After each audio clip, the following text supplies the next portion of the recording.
بسم اللہ الرحمن الرحیم۔ شروع کرتا ہوں اللہ کے نام سے جو بڑا مہربان نہایت رحم کرنے والا ہے۔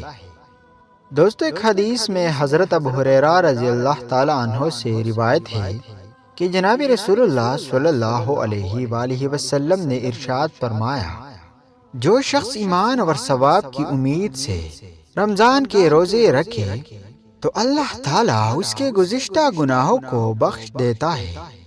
دوستو، جو شخص اللہ پر ایمان رکھتے ہوئے اس کے وعدے کی تصدیق کرتے ہوئے اور اس سے ثواب کی نیت اور اس کی خوشنودی کے حصول کے لیے رمضان کے مہینے کے روزے رکھتا ہے اور اس میں کسی بھی قسم کی ریاکاری اور حصولی شہرت کا شائبان نہیں ہوتا تو اس کے گزشتہ گناہ معاف کر دیے جاتے ہیں۔